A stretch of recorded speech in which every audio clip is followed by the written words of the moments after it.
Assalamualaikum warahmatullahi wabarakatuh. Selamat sore, salam sejahtera kita semua. Pada sore hari ini saya Dr. Julianus Henok Sumual, SMSI sebagai anggota DPD MPR RI dari Pemilihan Kalimantan Timur, mengundang dari Bapak Hendro Satrio MMK ya, sebagai Kepala Balai Besar Pelaksanaan Jalan Nasional Kalimantan Timur. Saya ingin mengetahui program kerja dari Kabalai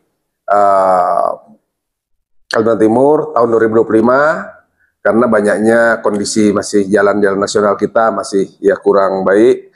Apa masalahnya ya, supaya tahun 2025 ini kita bisa terus bekerja sama. Saya sebagai Komite 2 yang membidangi infrastruktur bisa memaksimalkan mungkin kondisi apa yang menjadi kendala-kendala di Balai Jalan Nasional. Silakan Pak Hendro. Ya, terima kasih Pak Komite Henok. Henok. Jadi kami dari Balai Besar Pelaksanaan Jalan Nasional Kalimantan Timur, kami mengurus penanganan kami di kewenangan di ruas jalan nasional. Nah, untuk tahun 2025 ini, alokasi anggaran yang sudah ada dalam DIPA awal namun terblokir sebesar 7,7 triliun, di mana sebesar 6,7 triliunnya adalah untuk kegiatan di IKN. Sedangkan sisanya sekitar 1 triliun itu untuk pembangunan maupun preservasi jalan di ruas jalan nasional yang sepanjang 1.806 km. Nah, untuk saat ini alhamdulillah kita sudah 2 kali dilakukan buka blokir, totalnya sekitar 6 triliun, sehingga akhirnya masih ada sekitar uang sekitar 1,7 triliun yang masih kita coba untuk buka blokirnya. Nah, dari buka blokir yang ada, kami rencananya tahun ini akan ada paket pekerjaan multi-years kontrak 2025-2027 untuk 3 paket kegiatan, yaitu paket preservasi ada 3 paket, kemudian paket pembangunan jalan ada 3 paket. Paket preservasinya itu adalah, yang pertama adalah paket preservasi Simpang Belusuh Batas Kalteng, kemudian Simpang Belusuh Sendawar, dan satu lagi adalah preservasi di Wahau Kelai. Nah, 3 paket ini kami lakukan secara multi-years dengan alokasi anggaran yang cukup besar ya, masing-masing sekitar 200 miliaran untuk 3 tahun anggaran. Dan ada juga paket kegiatan yang kami lakukan multi-years di perbatasan, yaitu perbatasan dari Tering Loh Bangun, yaitu 6, 7, dan 8. Itu kita alokasikan totalnya sebesar 420 miliar, di mana untuk alokasi tahun ini juga alhamdulillah sudah tersedia sekitar 80 miliar. Jadi nanti insya Allah nanti di ruas jalan Tering Long Bagun ini dalam waktu dekat bisa kita laksanakan. Jadi memang di ruas jalan perbatasan Tering Long Bagun ini masih ada sekitar 45 km jalan yang masih jalan tanah. Pak Hendro, apakah dengan adanya pemangkasan anggaran dari pemerintah pusat, apakah ada pengaruh terhadap pembangunan jalan nasional maupun IKN yang ada saat ini di Kalimantan Timur? Ya, ada pengaruhnya, ada dampaknya. Jadi kami kalau kemarin bahkan waktu buka blokir pertama itu kami hanya bisa menangani rutin-rutin doang. Hanya pernah penanganan rutin doang, tambah lubang.